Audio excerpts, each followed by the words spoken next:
I never imagined I'd be mocked for caring for a millionaire in a COMA until he woke up. I will never forget the day everything fell apart. The fluorescent lights above buzzed relentlessly as I sat beside him. His fragile body lay still, the worlds of wealth and privilege circling around him like vultures waiting for their feast. I could hear the whispers, sharp and cruel. Why even bother? They sneered. Their shadows danced on the wall like memories I was desperate to forget. He was Oliver Carter, the man who had everything, a name whispered in boardrooms and behind golden doors. But here, in this sterile hospital room, he was just a shell. His handsome face, once vibrant, now pale and glassy. I could barely breathe, my heart drumming in my chest. The air was thick with antiseptic and despair. Fingers trembling, I touched his hand. The warmth still lingered like a flickering candle, battling the darkness surrounding us. I'd known him before the accident. He was my beacon, the one who believed in me, the one who made me feel seen. We had shared dreams under the stars, laughter that filled the silence of lonely nights. But that day, the recklessness of it all. The roar of his car, the screeching of tires. I replayed it over and over, a haunting echo that never faded. I had sacrificed so much, standing resolute in a world that called me a fool. Family and friends watched from a distance, noses wrinkled, shaking their heads. The expensive suits and polished shoes didn't belong in this gritty hospital, yet they stood surreally unified in judgment. "You're wasting your time," they'd say. Yet I clung to hope, clung to memories that felt like fragments of a life worth fighting for. The hospital monitored his heart rate, every beat echoed like a drum, both a curse and a promise. I spent hours tracing the contours of his face, each line a map of our shared laughter, our whispered secrets. Silence enveloped us, a thick blanket of uncertainty. Then it happened. The machines sang a different tune, a rapid beeping that shattered the stillness. My heart raced. Was it hope or a cruel twist of fate? He shifted ever so slightly. The world around me faded away. My breath caught like a fish on land. "Oliver!" I cried, my voice breaking the glass of the moment. But what if he woke up changed? What if he didn't remember me? I could feel the weight of the questions pressing down on my chest, turning hope into panic. Then, as I held his hand, the lids of his eyes fluttered. Was it just a trick of my fevered mind? My heart thundered this was real. But what would it mean to him? Hey, before we continue with this amazing story, I need to give you an important heads up. Many subscribers have reported that YouTube unsubscribed them without warning. Take a quick second to check the red button below to make sure you're still subscribed to the channel. I'd hate for you to miss any of the exclusive content coming soon. And while you're there, smash that like button, it really helps me out with the algorithm. Oh, and tell me in the comments, which city are you watching from? I love getting to know every amazing person who's part of this community. Your participation makes all the difference. Let's connect. The rhythmic beeping of the machines transformed into a twisted symphony, each note sending a jolt of adrenaline through me. I leaned closer, straining to catch any sign of recognition as his eyelids fluttered open. For an agonizing moment, he blinked, confusion clouding the once clever blue depths of his gaze. "Oliver," I whispered, the name tumbling from my lips like a prayer. He didn't respond, just stared vacantly, a place of eternal silence echoing within him. The warmth of his hand felt foreign against my skin, and the weight of his absence flooded the air between us. Would he even remember who I was? Did a part of him still reside in that precious space where we once connected? And then the spell broke.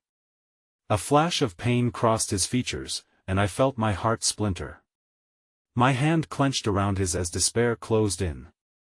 There was no elation in that moment, it was raw vulnerability, a wound in progress. I fought against my breath, wanting to reassure him, to gently coax him back from wherever he had been. "It's okay. I'm here. You're safe." But the seconds stretched uncomfortably, his eyes reflecting a haunting emptiness, like a broken mirror held to the sun. Would he even want me here, the door swung open, and a nurse briskly entered, her presence driving a wedge between us. "Mr. Carter, can you hear me?" she asked, her professional demeanor a stark contrast to the chaos within me. She began checking the monitors while I watched Oliver's face, desperate for any recognition or flicker of emotion. "Oliver, please," my voice faltered, the words a fragile tether to his consciousness. Then I saw a shift, a hint of focus as he turned towards me. "Can you hear me?" I pressed, feeling the weight of my intentions swaying like a pendulum. "Giselle?" he croaked, his voice a rough whisper, barely a breath, yet the sound of my name ignited something within me, flooding my heart with fragile hope. "Yes. Yes, it's me." I leaned in, my forehead nearly touching his, fearing that if I spoke too loudly, I would shatter this delicate moment. "You're safe now." He blinked again, and I searched his eyes for recognition. But there was a shadow there, one that told me he was battling something deep, perhaps a fog that crept around his memories like a thief in the night. The nurse continued her questions, and I tried to keep my focus on Oliver, on the fight I could see brewing behind his features. As she prepped him for a series of tests, I stepped back, feeling the isolation before the crowd of white coats exploded around him, doctors who spoke in hushed tones, their glances flitting from the charts to his pale face.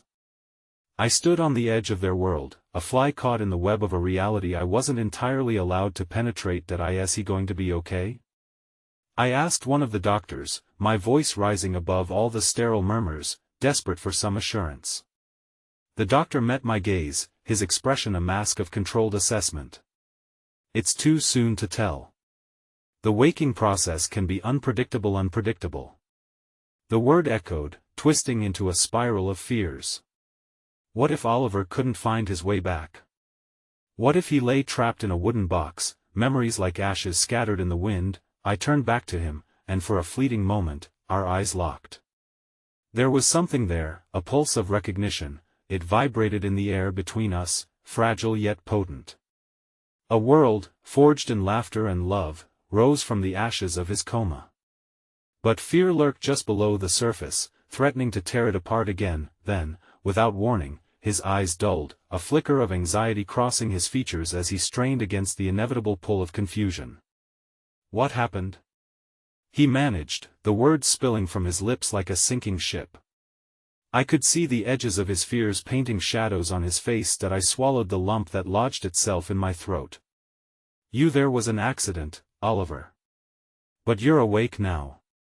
"I'm here." My voice was a beacon, a desperate offer to anchor him back into the present. "You have to trust me. We can get through this together," another doctor interjected, a female with kind eyes but an authoritative tone. "Oliver, can you tell us anything? Do you remember anything?" Before she hesitated, taking in the gravity of the moment. "Before the accident, I felt the air constrict around us, each breath a struggle as I held my own simultaneously with his." Oliver's brow furrowed deeper as he searched within, and just as I felt hope surge, a tremor rippled through him, drawing my fears back into focus. He faltered, pulling away from my gaze as the panic intensified. "I can't, it's all foggy." And just like that, it unraveled me, heart falling into the cracks of his uncertainty as reality set in once more. I glanced at the nurse who stood by, observing the exchange with her practiced ease and compassion. As if sensing our pain, she came closer, kneeling beside Oliver, speaking softly, her hand gently resting on his shoulder, offering an ounce of warmth in this harsh, clinical atmosphere. "Take your time, Oliver. It's okay not to remember everything right now," she coaxed, her voice soothing like an embrace. But his eyes, those pools of royal blue that had always been so full of life, turned murky with frustration. I wanted to reach out, to smooth over the chaos in his mind, but I could only watch as he wrestled with ghosts. "Only he could see that I don't want to forget," he whispered, his gaze drifting back to me, and in that instant, I felt the enormity of his struggle settle over both of us. A direct shot to my heart. In the midst of his fragmented understanding, I leaned closer. "You won't, Oliver. I promise, I won't let you forget any of it. We'll figure this out together." I pressed my thumb over his knuckles, a silent vow echoing in the quiet room, desperate to instill faith amidst the ruins. but before the heaviness of the moment could settle, the sound of my phone vibrating in my pocket shattered the delicate attention.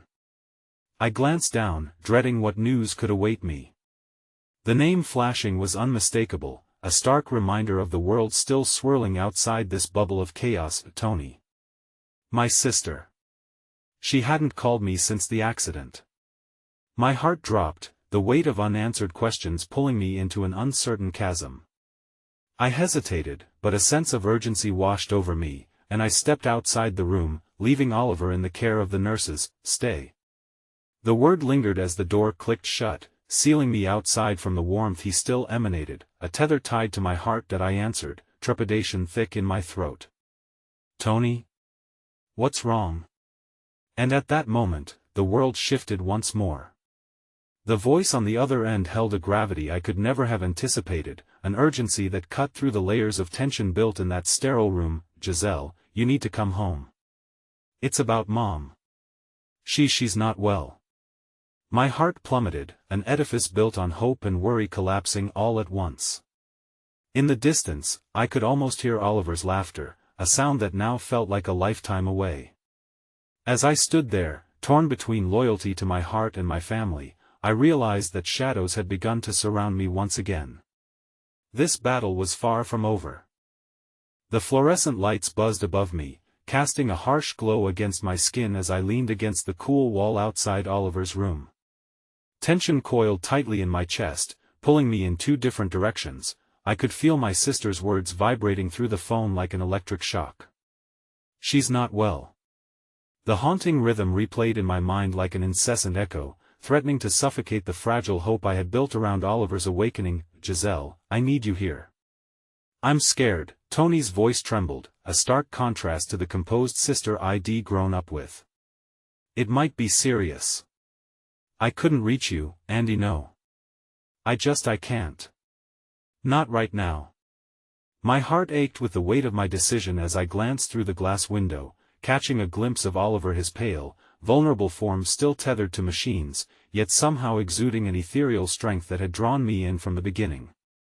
The distance between us felt like a chasm that seemed impossible to cross. I wanted to step back into his world, to guide him through the fog that enveloped his memories. And here I was, gravity pulling me towards another heartbreak. Can't you wait a little longer? I need Tono. I need to know you'll be here for me. Who else can I rely on? Her voice cracked, and for a moment, I imagined the burden she must bear without me, how uncertain she must feel facing our mother's fragility alone. Yet, as I stood there, something tightened in my throat. Everything within me screamed to resolve the conflict swirling in my heart. I had fought so hard for Oliver's return, to forge our path anew, and now I was being tugged back into a past I'd tried to outrun. Please, Giselle, Tony pleaded. Mom's fading, and you know I know, I whispered, blinking back the rush of tears swelling in my eyes. The thought of losing her, of losing a sense of home, made it difficult to breathe. But the thought of abandoning Oliver felt like turning my back on my own soul. It'll come when I can, I finally resigned, my voice barely above a whisper. Promise me you'll do your best. I promise, I lied, even as I felt the fabric of my words stretch, knowing that my heart may not allow me the luxury of choice. I hung up the phone, the silence that followed wrapping around me like a shroud, pulling me back into my fears. A part of me yearned to run back into Oliver's world, but another part gnawed at my resolve, reminding me of the responsibility pulling me away. I felt caught, teetering on the cusp of two lives, each demanding my love, yet both could drown me if I didn't choose carefully.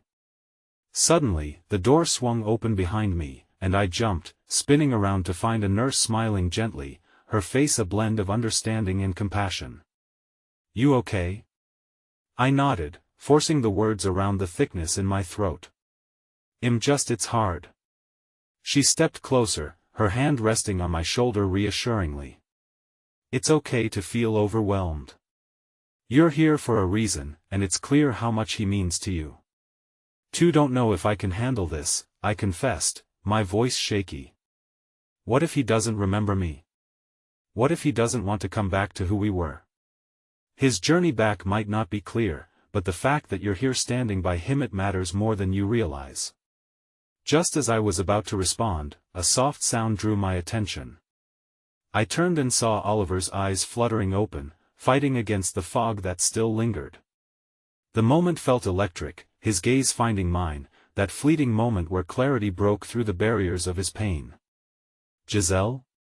He whispered again, each syllable trembling in the air like fragile glass, and I felt my heart leap into my throat. "Yes. I'm right here," I rushed to reply, stepping closer, the room shrinking, his essence enveloping me.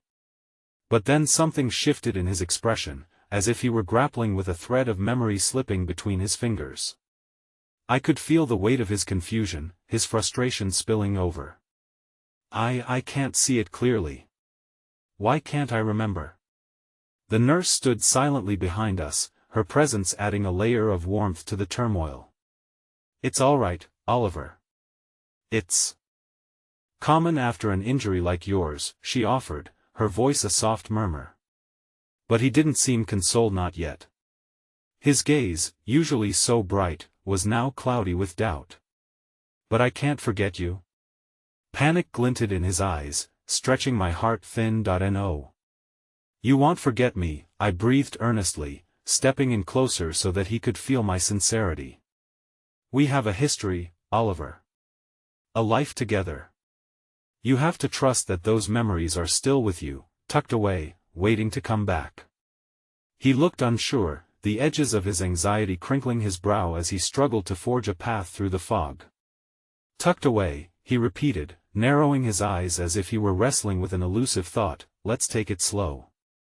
One step at a time. We'll uncover everything together," I promised, my heart swelling with the fierce determination to help him reclaim himself. But just then, as if the universe itself sought to test my resolve, the room buzzed with a sudden chaos.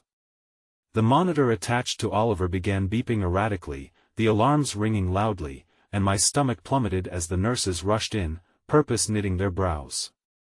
"His levels are dropping," one of them called out, and I could only stand paralyzed, fear pulling at my chest as I watched the whirlwind of activity. "Oliver!" I cried, my voice shaky, barely aware of the rising panic around us. The nurse turned to me, urgency blanketing her kind demeanor. "Stay back, please." I felt like I was melting into the floor, the sounds of panic washing over me as I watched Oliver seemingly slide away again. The enchanting light that had flickered in his eyes moments ago drifted away, leaving only shadows and confusion, and with it, the remnants of my hope dimming further. As they worked around him, I couldn't shake the chilling certainty building in my heart. No matter how desperately I fought for our love and memories, another fight had just begun. And in that moment, standing as a powerless observer, I knew we were caught in an unfathomable web of struggle, each thread binding us tighter to a fate neither of us could understand. I could barely hear the chaos around me. All that registered was Oliver's pale form, his stillness stark against the frenzy that erupted around him. The fluorescent lights buzzed, casting blinding reflections on the nurses' faces as they shouted orders to one another. Each beep of the monitor that echoed through the room twisted the knife of fear deeper into my chest. "Oliver. Just hold on." I found my speech barely above a whisper, a prayer that seemed to get lost in the cacophony. I wanted to reach out, hold his hand again. I wanted to be the lifeline he so desperately needed. But the nurses formed a barrier, shoving me back against the cold wall of the waiting area. "Please, I need you to step outside," one of them said, voice thick with urgency. The world shrank around me, and every instinct screamed to push forward. Yet, I was a moth to the flame, helpless as they surrounded him, a flurry of movements and bright scrubs working against time to bring Oliver back from wherever he had drifted. In my heart, the fear sparked into something darker, a sense of impending doom. What if he slipped away for good? The thought clawed at me, hollowing out the fragments of strength I had worked so hard to build. The nurse's words echoed in my mind, "Stay back, please." As though the walls of these dull corridors could absorb my grief, as I was forced to relinquish my right to be by his side. A baby cried in the distance, a sound so tender yet so penetrating that it only heightened my sense of isolation. I had never felt so utterly alone, like a tethered lifeline to the world I craved while the person I loved lay fighting for his life beyond my reach. Minutes felt like hours, my frantic heart racing against the impassive wall of time until the nurse reappeared, sweating and wide-eyed. My breath caught, waiting for the verdict like a prisoner before a trial. "He's stable for now," she managed to say, though the shade of worry in her voice told me everything I needed to know. "But we're keeping him in observation. We need to monitor him closely. Will he come back?" I barely articulated the thought, my voice trembling with every word. The nurse gave me a semblance of a smile, but her eyes were filled with an empathy that felt like a punch to the gut. "It's hard to say. Recovery is unpredictable. Just be patient with him and yourself." Patient. A word that reverberated painfully within me. I didn't want to just sit around and hope. Hope was a double-edged sword that could either lift you up or drop you into despair. I needed action. I needed to know he was going to wake up and be the Oliver I remembered, full of warmth and light. The waiting area felt impossibly small as I crossed my arms, battling back tears. I spotted a large window where rain was beginning to dribble down the glass, nature's tears mirroring mine. Just outside, a couple held hands as they dashed under a shared umbrella, laughter pouring from their lips while I sat stranded in uncertainty, robbed of my own joy. Time rolled by in heavy, unnatural pacing. My thoughts drifted from my sister's call, her pain, her loneliness to Oliver's confusion, and the way he had searched my gaze for some comfort in his darkest hour. I felt as if I was being pulled apart, living in the space between vulnerability and hope. Finally, I moved to the small cafe at the end of the corridor, the bitter smell of coffee doing nothing to soothe my jumpy nerves as I picked at a stale muffin. But my mind was elsewhere, and with every bite I took, it felt like a penance, a futile attempt to calm the storm churning inside me. Suddenly, my phone pinged, cutting through my thoughts. Tony's name appeared on the screen. I hesitated, panic roaming through me, forcing myself to choose between dear family and the love that was fighting for his life on the other side of the glass felt insurmountable. With shaking fingers, I answered, "Tony, Giselle." The crack in her voice nearly shattered my composure. "I just wanted to check in. I'm worried about you." "Don't worry about me," I squeezed the words out, though my voice wavered, betraying my own facade. "How is she?" "Not well," she whispered, pain twisting her voice. "She keeps asking for you, and I don't know how to help her through this without me," I finished, feeling heavy again, carved with guilt. "You know she's not strong like you," Tony continued, her tone softening. "And I can feel myself weakening, too. I need you to come home. We can face this together." The walls around me echoed her plea, intertwining with Oliver's silent fight, both hearts dangling on the edge of despair. "I can't," I breathed out, though my heart twisted painfully as I spoke. "I can't leave him." There was a long pause on the line, and an unexpected heaviness dripped into the silence. "I understand," Tony replied, her acceptance both a relief and a crushing reminder of the bonds I was tearing. "I'll come as soon as I can. Just hold on," I promised, though my own voice sounded feeble against the weight of the truth. As I hung up, a flutter of movement caught my eye. I turned and nearly dropped my phone. Oliver's door had cracked open, and a tall figure emerged. Dressed in an immaculate suit that seemed to echo with authority, a doctor stepped into the dim light of the corridor. He wasn't just anyone, he was Dr. Sinclair, the renowned neurosurgeon who had cultivated a name synonymous with miracles. "Miss Leclaire," he said, locking eyes with me. "We need to talk." Hope ignited and flickered wildly in my chest, yet dread pulsed in the back of my mind. Why was he here? Why now? I found myself teetering on the edge, both scared and emboldened by the gravity of his presence. Is Oliver? I started, my heart racing, but the doctor held up a hand. "There's something you need to know. It's crucial for his recovery." My stomach twisted in anticipation as I followed him, dread and hope battling inside of me. I realized, no matter how hard I had fought to hold on, everything I knew could be turned upside down within an instant. Oliver's fate teetered on the brink, and I braced myself for the storm that was yet to come, holding on to an inkling of hope that there still might be a path, no matter how treacherous, toward healing. The hospital fluorescent lights hummed overhead as we walked down the long corridor, the sterile smell of antiseptic subtly mingled with the earthiness of fear. I followed Dr. Sinclair with a mixture of dread and curiosity, my heart pounding in time with his footsteps. The space between us felt electric, laden with unspoken words and an unspeakable weight. Dr. Sinclair, I uttered, forcing the words past the lump in my throat. What do you need to tell me about Oliver? Did something happen? He stopped abruptly, his calm facade wavering as he faced me. We need to discuss a complication that arose during treatment. The heaviness of his tone reverberated in my chest, and my hands clenched at my sides as I waited for him to continue. The world around me faded, drowning in the potential implications of his next words. Oliver experienced a severe reaction to the medication administered. This isn't unexpected given the trauma he's endured. His eyes locked onto mine, searching for comprehension. But it does complicate things. Recovery could take longer, and his cognitive functions may be affected. Every word felt like a brick in my stomach, weighing me down. I swallowed hard, forcing back tears that threatened to spill. What does that mean exactly?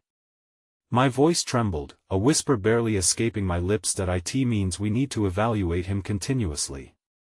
There may be a risk of long-term effects on his memory and cognitive abilities, he explained. The words unfurled in the air between us, a reality I had hoped to avoid. I'm not saying he won't recover, but we need you to prepare for the possibility that he may not be the same Oliver you once knew. I blinked away the flood of emotion that surfaced. You have to help him, I insisted, desperation creeping into my tone, a plea drifting across the unsympathetic walls. He has to come back to us. Dr. Sinclair nodded slowly, his eyes softening.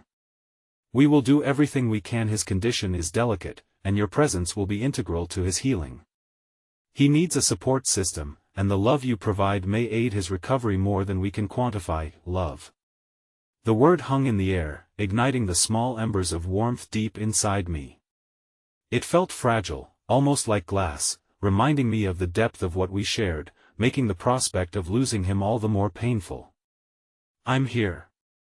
I'll stay by his side, I promised, certainty rekindling my resolve. At the moment, all you can do is wait. He motioned towards the entrance to Oliver's room, opening the door wider. I'll have the staff monitor him closely. But I need you to be prepared for both progress and setbacks. He paused, his gaze piercing through the fog of uncertainty. I urge you to stay strong for him. I stepped through the threshold, and a wave of mixed emotions washed over me, hope brushing against despair, like shadows and light dancing across the walls. Oliver lay still, the steady beeping of the heart monitor harmonizing with the rhythm of my own racing pulse.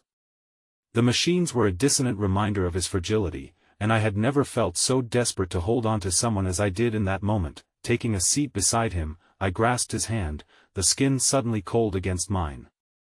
The softness of his fingers brought back a whirlwind of memories, his laughter, the way his eyes sparkled with mischief, the warmth of his smiles that chased away the darkness like sunlight breaking through the clouds.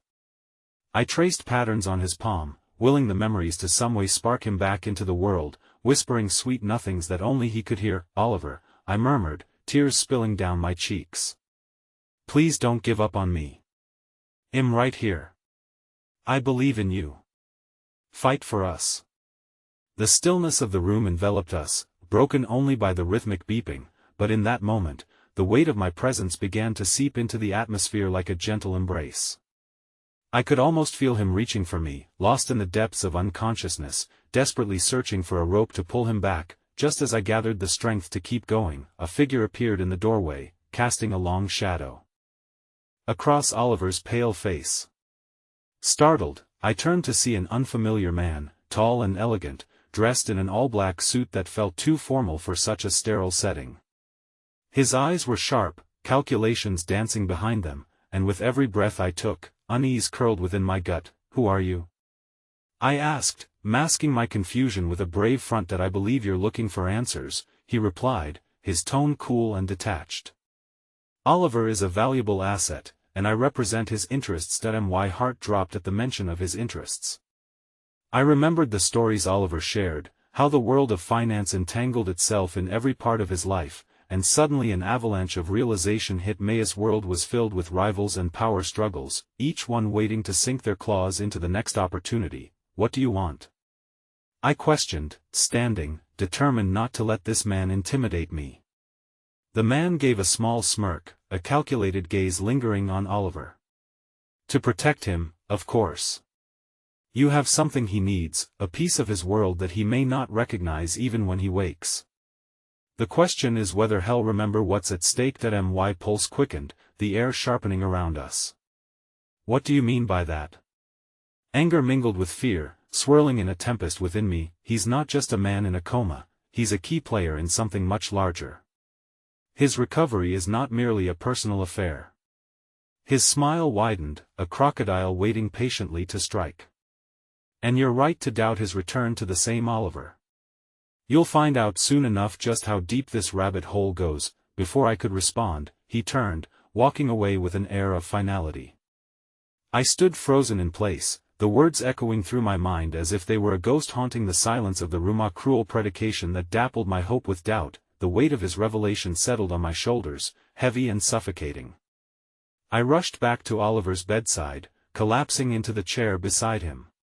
"Please come back to me. Help me understand what all of this means," I whispered, gripping his hand with desperation. The walls felt oppressive as the truth sank deeper into my bones, this seemingly straightforward battle now riddled with a web of hidden agendas and shadows looming over us. I fought the tears, forcing myself to breathe through the terror, but as I surveyed his peaceful countenance, still and fragile, there was no denying the hope that still flickered inside me, a small fire against the darkness, ready to battle whatever lay ahead. Whatever threats neared, I vowed to stand as his guardian, holding on until he clawed his way back into the light. I sat there, fingers intertwining with Oliver's as uncertainty pulsed through the air. My heart raced with conflicting emotions, and I was acutely aware of how fragile our world had become since his accident. The sterile scent of the hospital seemed to suffocate me as I tried to shake off the unsettling words of that strange man. What complexity had I stumbled into? As the evening deepened, the hospital's fluorescent hum became a constant companion, and my worry transformed into a heavy blanket that wrapped around me. I had planned to stay awake, to make sure Oliver could hear my voice, to infuse him with my love. But fatigue began to dull my senses, and I felt myself slipping away from reality, if only for a moment. I leaned down, resting my head against the bed, allowing the rhythm of the heart monitor to soothe me into a daze. Just for a few seconds, I promised myself. Just a brief escape from the fear that couldn't seem to relent its grip. In that haze, I was transported back to a brighter moment, a time when laughter spilled like sunlight into our lives. I could almost hear the echoes of his teasing, the way he would find joy in the simplest things, how a new coffee shop could result in our weekend adventure, or how an old record could ignite spontaneous dancing in our living room. The memories wrapped around my heart like the gentle arms of a long-lost friend. "Oliver, come back to me," I mumbled into his pillow, my words now heavy with hope. A sudden commotion in the hall startled me awake. I blinked rapidly, pushing away the heaviness of sleep, my heart slammed against my ribcage. I shot up, scanning the room. There was a sense of urgency in the footsteps that raced down the corridor, other families waiting, voices filled with concern and despair. Then, from the corner of my eye, I saw a flicker of movement. I turned quickly back to Oliver, my breath catching. His fingers had twitched slightly beneath my grasp. I leaned closer, uncertainty battling exhilaration. "Oliver? Can you hear me?" Yet, nothing changed. His breathing remained steady, the machines quietly chirping away, but that small flicker left me breathless. I wrapped my fingers tighter around his, begging silently for a sign. "Please, Oliver," I urged, tears surfacing again. "Fight for us. Please." Hours passed, time distorted in the dim glow of the room, with dreams blending into reality. I found myself lost in thoughts of the future, the road we would take once he woke, the laughter we would share, the warmth of his embrace that I craved. Could my hopes break through whatever walls he had built in his mind? Would he even remember me when he returned to us, or was I just clinging to shadows of a life that felt impossibly out of reach? Just as despair began to settle in once more, the door swung open. It was Dr. Sinclair, his brow furrowed with concern. "We've had an issue in the ICU," he said, his tone clipped. "I need to speak with you, what is it?" I shot back, the fear eclipsing any thoughts of objective composure. He hesitated, glancing toward Oliver before meeting my gaze. "There's been a complication with another patient," he started, the urgency in his voice causing my stomach to drop.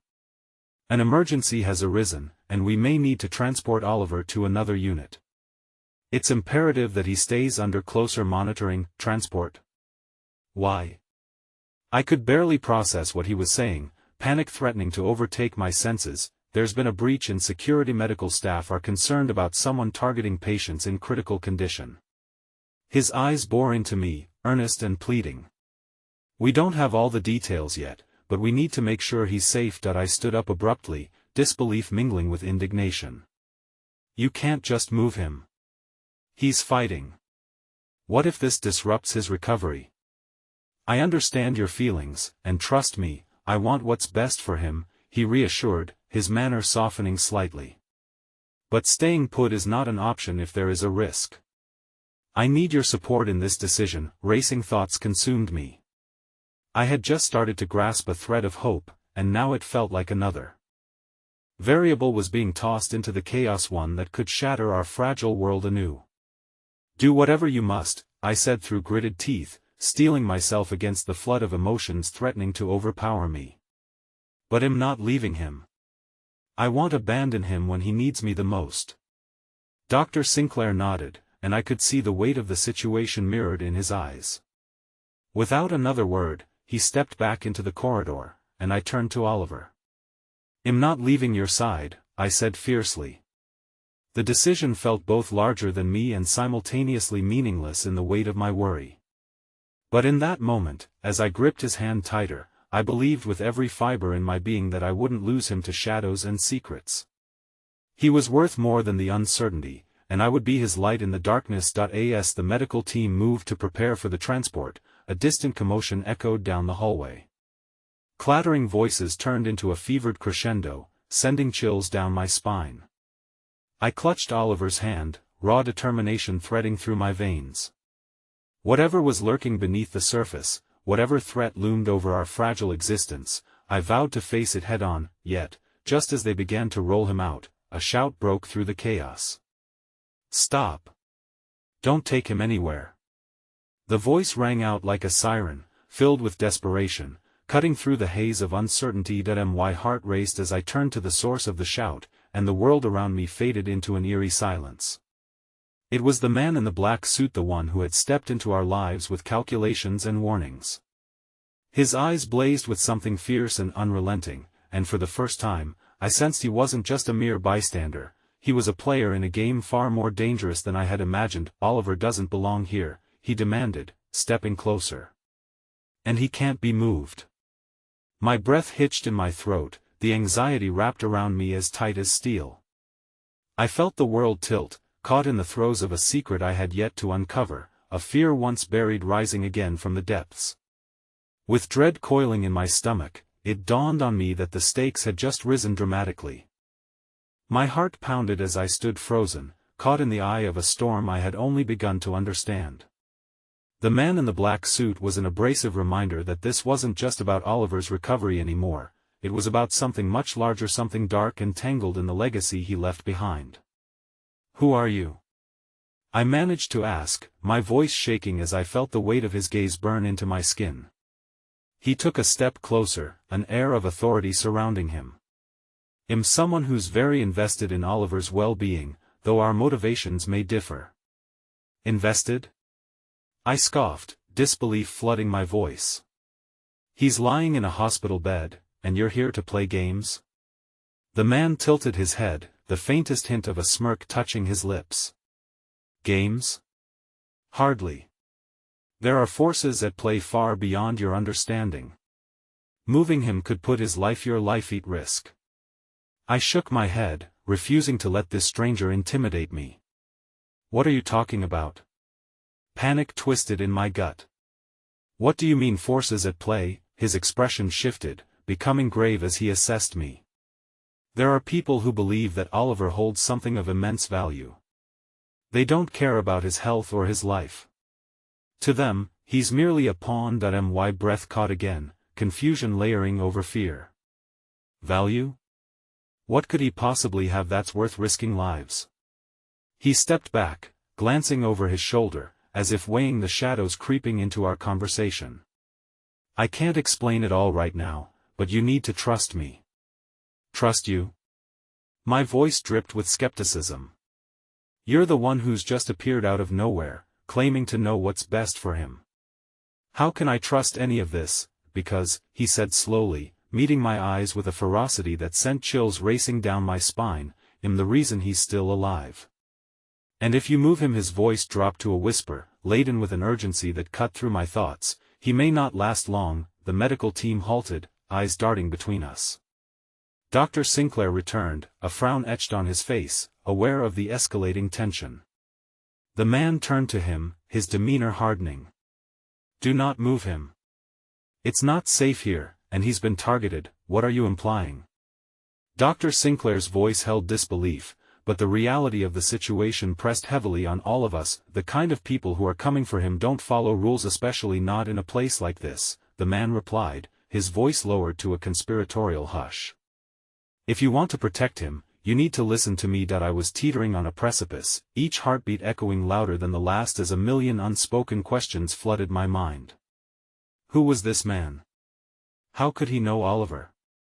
And what trouble had I unknowingly stepped into? Dr. Sinclair's eyes narrowed, weighing his options as the atmosphere thickened with tension. We can't just leave him here unmonitored. We need to make a decision now and then. Well, move to a safer location, the man interjected, a spark of determination igniting in his voice. But not here, and not on the hospital's terms. If you care about Oliver, trust might's the only way. I wanted to scream, void of direction and clarity, caught between holding on to Oliver and the unknown precipice this man urged us toward. And what guarantee do we have that you know what you're doing? Because I've kept him alive this long, he replied, his voice steady beneath the weight of my doubt. But the next choice we make will be critical. Caught in a whirlwind of emotions, fear clawing at my chest, I turned to Oliver. The beeping of the heart monitor was a haunting reminder that time was slipping. I wanted nothing more than to protect him, to safeguard his future. I desperately prayed he would wake up to. Okay, I said, my voice trembling yet resolute.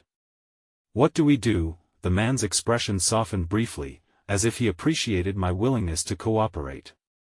You need to help me get him out. Time is of the essence. The weight of the world threatened to close in around me as I pushed my fear aside for the moment, refusing to let it dominate my thoughts. I had come too far to yield now. Let's do it, I breathed, my heart racing with every inch of uncertainty and resolve. Just as the medical team began to prepare again, chaos erupted outside the room. I could hear urgent shouts and the screech of wheels echoing further down the hall. My body tensed instinctively, knowing this was no mere coincidence. Stay close, the man urged, grabbing my arm and pulling me toward Oliver's bed. Whatever is happening, we need to be ready to move. An icy chill raced down my spine, leaving me breathless as the realization settled in. The lines between trust and betrayal were blurring before my eyes. I had no guarantees, no promises. The sensation of impending danger enveloped me, deepening the pit in my stomach. Suddenly, the door burst open, and a flurry of activity spilled into the room. Nurses panicked, their voices humming with urgency. There's been a breach on the second floor. We need to secure all patients. Dr. Sinclair's eyes widened. What? How did that? Before he could finish, two shadowy figures slipped through the doorway, eyes darting towards Oliver's bed. My heart dropped, knowing instinctively that our moment of safety had evaporated. The man in the black suit pushed me behind him as he squared his shoulders, ready to face whatever nightmare had just breached our fragile sanctuary. In that moment, I realized that life as I knew it was irrevocably shifting, and I was thrust deep into a world of shadows and secrets, far beyond my comprehension. What had I unwittingly become part of, and more importantly would I ever get Oliver back? As I stood there, trembling with fear yet fueled by determination, the stakes soared higher. The path ahead remained obscured by darkness, but if I had any chance at all, I knew I would do anything to fight for the love that bound us together, even if it meant plunging into the depths of uncertainty. The chaos in the room escalated, swirling into a tempest of shouts and frantic movement. My heart raced as I stood frozen behind the man in the black suit, desperately needing to stay focused despite the whirlwind around me.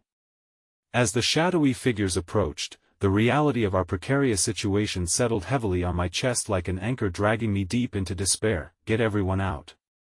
The man commanded, his tone fierce and authoritative.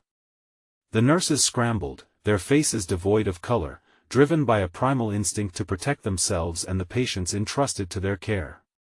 I could see the fear reflected in their eyes, an echo of what I felt vibrating through my very bones, that I won't leave him.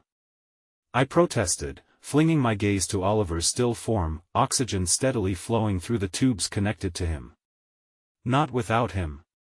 The man turned sharply to glance at me over his shoulder, a flicker of something unreadable passing across his face. Annoyance, perhaps, but there was no time for further debate. We have to move, or we risk exposing him to the very people who want to harm him. I'll protect him, but you need to trust me. Now, swallowing my fear, I stepped closer, breathing hard. His resolve bolstered my own, transforming the nagging doubts in my mind into molten determination. I had never been one to back down in the face of adversity, and if there was even a sliver of a chance to keep Oliver safe, I had to take it. Okay, I breathed, but just as I nodded, chaos erupted anew. The two shadowy figures lunged into action, and one of them, a hulking figure clad in black cargo pants and a taut t-shirt, closed in on us, eyes glinting with malicious intent. Move. The man shouted, and in an instant, he was pushing Oliver's bed toward the rear exit, where the shadows of uncertainty loomed deeper. I gripped the cold metal of the bed's frame, my knuckles widening as I willed myself to stay steady amidst the crashing wave of panic. Get down. The man bellowed, his body shifting in front of us as he prepared to confront the imminent threat. Gunshots rang out, echoing horrifically through the hallway, and I felt my blood turn to ice. Fear became a tangible thing as the sound reverberated through my ears that I couldn't let Oliver down. Please, just get him out. I screamed to the man as everyone around me turned to find cover. I felt the world narrowing to a single point of focus: Oliver, the love I fought for, the fragile thread connecting our hearts. The man didn't hesitate, channeling all his energy as he shielded me from the chaos, managing to push the bed toward a small secret door I hadn't noticed before. This way. He barked, guiding us into the shadows. I pushed down the tremor in my limbs as we swept out of the room, adrenaline coursing through me like a river of fire, igniting my resolve. The dimly lit corridor felt like a labyrinth of potential dangers, but I held tight, following every instruction he barked at me. The urgency of the moment propelled us forward. I could feel the pounding in my chest, a reminder that time was not on our side. As we reached a stairwell, the man paused momentarily, assessing our surroundings, the intensity of his focus unnerving. What if they find us? I whispered, a haunting question hanging in the air like a dark cloud.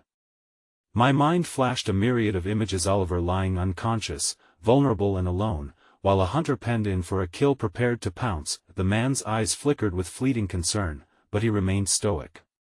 They want if we move quickly. We just need to get underground out of sight, he said, gripping my arm reassuringly, yet my heart raced from the weight of uncertainty pressing against my ribs. As we made our way down the stairs, the muffled sounds of chaos faded, but my skin prickled with the sense that danger still lurked behind us, shadowed in unseen corners. With each step, I clung to the hope that we would escape the weight of our impending doom, a quiet whisper in my heart urging me forward toward some semblance of safety. Reaching a narrow passage at the bottom, the musty scent of old stone enveloped us, and I briefly registered how this hidden path felt like a world apart from the ordered halls of the hospital. It was as if the very ground we tread upon had secrets of its own, a history of people who once darted through these very same whispers in search of refuge. Stay close, and don't speak unless it's necessary, the man instructed, his voice a firm anchor amidst my ocean of fear. His countenance was grim yet determined, igniting a flicker of bravery within me. I nodded silently, scared yet fiercely protective, knowing that our survival hinged on our ability to stay united. As we pushed deeper into the shadows, I hesitated to voice the questions pounding in my heart. Who was this man, really, and how was he connected to Oliver? What kind of forces were truly after him? Just then, a cacophony of sounds broke through the muffled silence beyond a terrifying mix of shouting, the sound of footsteps, and was that a siren? Hope and dread warred viciously in my heart, but before I could muster the courage to ask, the man stopped abruptly and turned toward me. Listen, he said, his voice a whisper, urgency flooding every syllable. There's something I need to tell you, something you deserve to know about Oliver before it's too late. 1,000 possibilities raced through my mind, each one darker than the last, trapping me in a web of uncertainty. What is it? I managed, my voice trembling as I braced myself for the revelation that could shatter whatever hope I clung to. His gaze flickered back toward the shadows. You might not be prepared for this, but Oliver, he paused, the weight of the world hanging on his words. He's not just a victim in this story. He's entangled in something bigger, and it's only just beginning to unravel. My heart dropped, despair mingling with a rush of adrenaline. The man stared intensely at me, and I could see it in his eyes, a truth poised to break free, both terrifying and liberating. Before I could process the implications of his words, a resounding crash echoed from above us, and the oppressive sound of footsteps thundered close. My heart raced wildly as the gravity of our situation dawned on me. Here was no turning back, only survival. As the darkness encroached, I felt the chilling reality that I was not only fighting for Oliver but for the truth hiding beneath layers of shadows. And in that moment, an overwhelming sense of disbelief settled in. What if I had been too blind to see who Oliver truly was? Would I be prepared for what lay ahead? The stillness of the narrow passage felt like a deceptive calm, the air charged with an energy that made every hair on my body stand on end. As the man's words echoed in my mind, I felt the weight of 1,000 unsaid things pressing against me. Oliver is entangled in something bigger. What could that possibly mean? And why was I left in the dark all this time? The crash above us was more than just noise, it was the sound of our world crumbling. I could hear the hot breath of danger approaching, and it fueled a primal instinct deep within. We have to keep moving, I urged, urgency spilling from my lips as I nudged him into action. My mind raced as we pressed deeper into the earth, where shadows clung to every corner like ghosts of the past, secrets waiting to be unveiled. The man led us into a basement, the dim light revealing cobwebbed corners and dust-coated surfaces that hadn't felt the touch of human presence in years.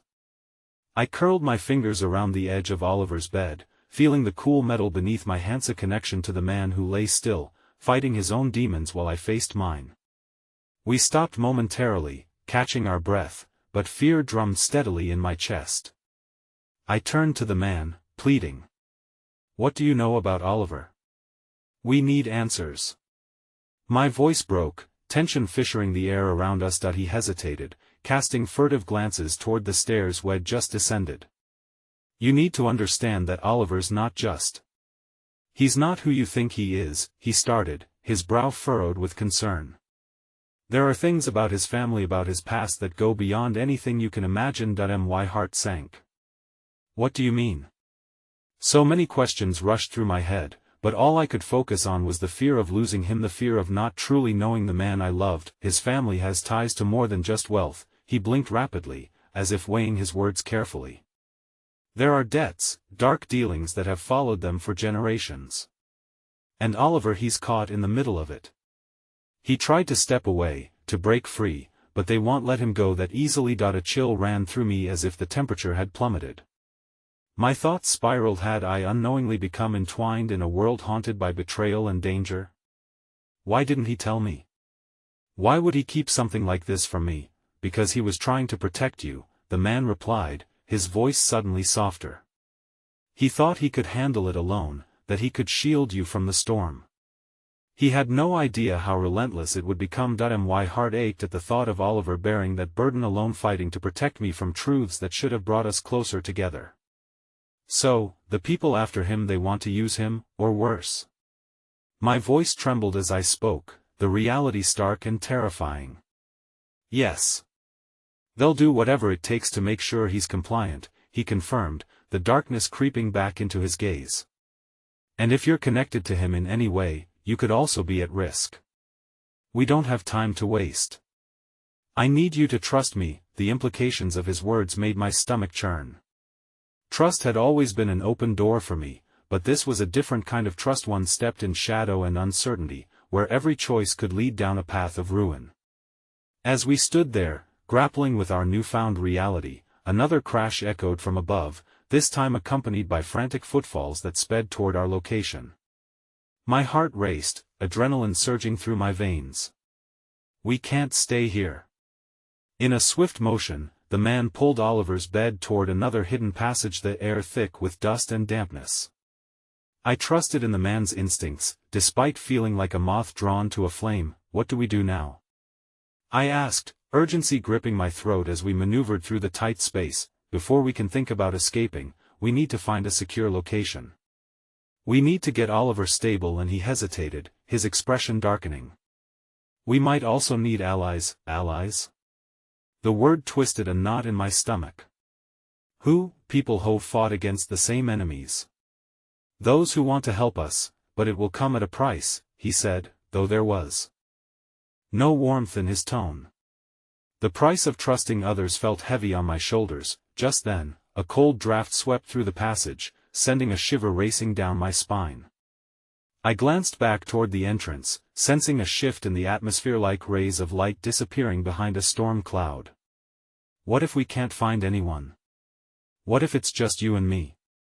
I can't believe in Oliver, he interrupted, his voice firm yet kind, urging me forward with a determined glance. That's all you need to do right now. As I took a deep breath, the weight of everything bore down on me, not just fear, but an unwavering sense of purpose. I had to fight for Oliver, even if it meant stepping into territories unknown. But just as we emerged from the passage and turned into an eerily quiet corridor, a phone rang from deep within the recesses of the abandoned building. It echoed through the walls, slicing through the thick tension. The man and I exchanged glances, and my heart pounded with dread. Don't answer it, he insisted, moving to cover my hand as I instinctively reached into my pocket.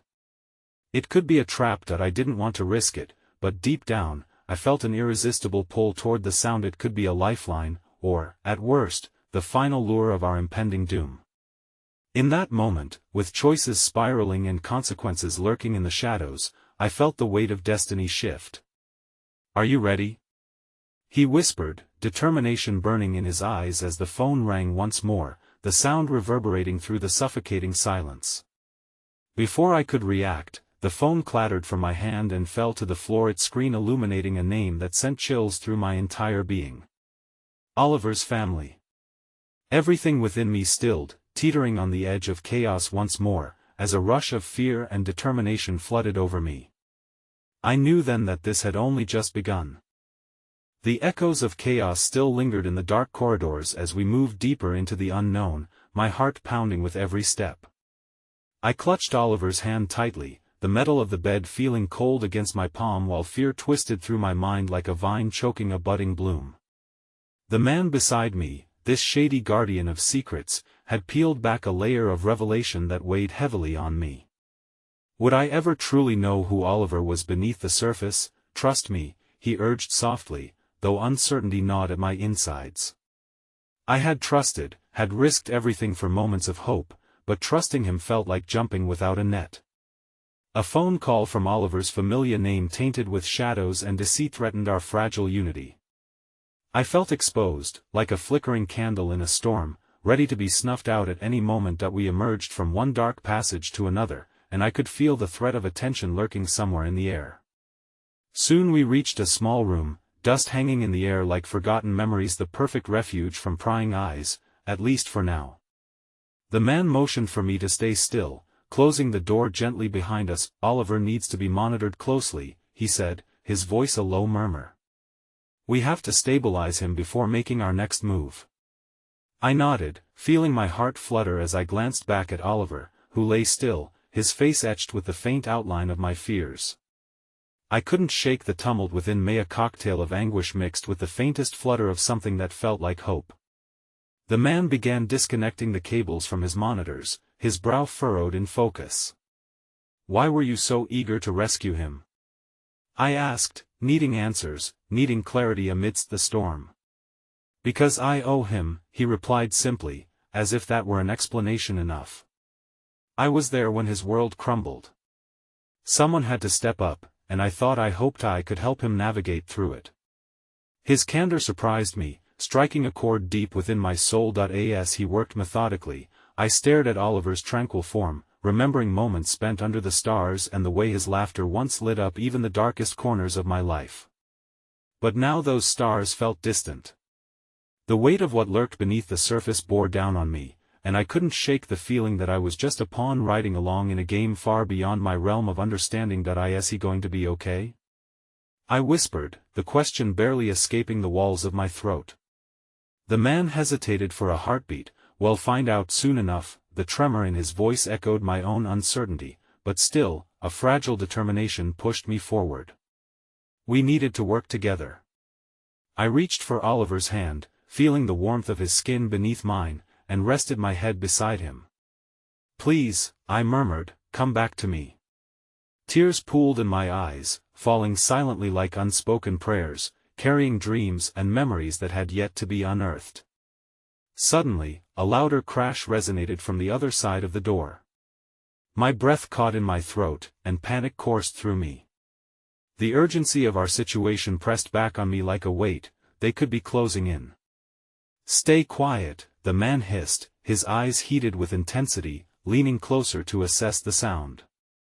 My pulse quickened in response, every fiber of my being alight with anxiety.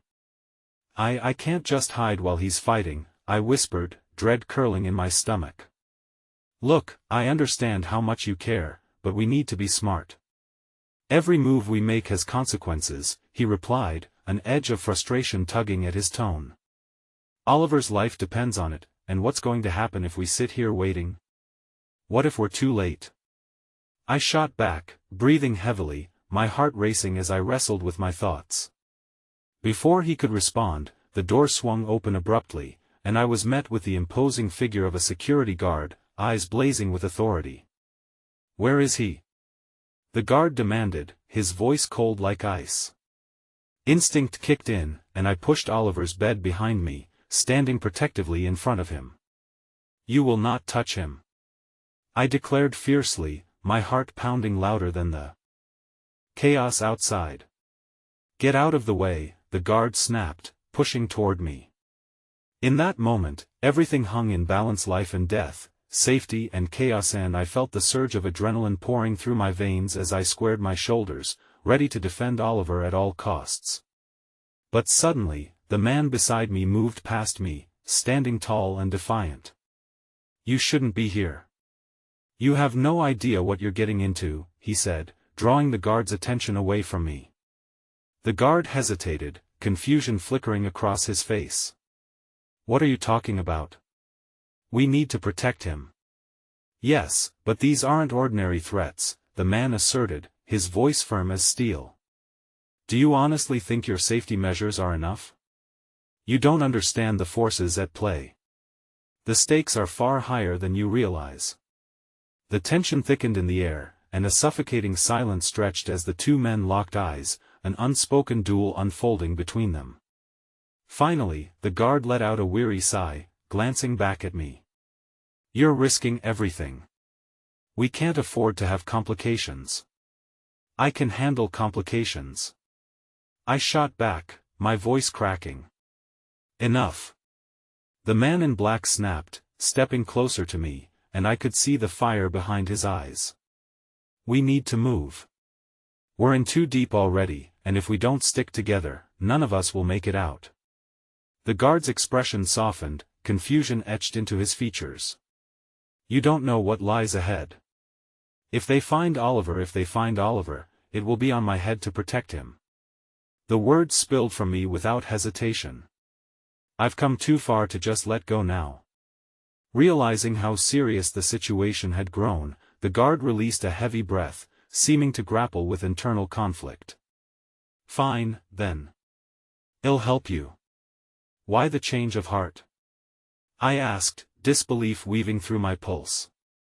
The guard's eyes softened, and in that instant, I could see the weight he bore, the burden of protecting others in a world teeming with uncertainty. Because he deserves a fighting chance. Just like you. With understanding flickering, we readied ourselves for whatever awaited us in the shadows that lay beyond. Together we stepped forward into the unknown, knowing that every breath taken from that moment would lead us closer to uncovering the truths that had forged our worlds. As I gripped Oliver's hand tightly, the warmth of hope pulsed through me. We're going to get through this, Oliver. You're not alone anymore. Whispers of reassurance filled the air, bolstering my resolve as we forged ahead and prepared to confront the darkness. The journey would not be easy, but with unwavering belief that he would awaken, I knew we'd face this storm together. With every heartbeat, I prepared to fight not just for Oliver's life, but for the love that tethered our souls, a love that had blossomed amidst shadows and fledgling light. And so we stepped into the shadows, the specter of an uncertain fate looming ahead, yet armed with the fierce conviction that love could light the way, even in the darkest of nights.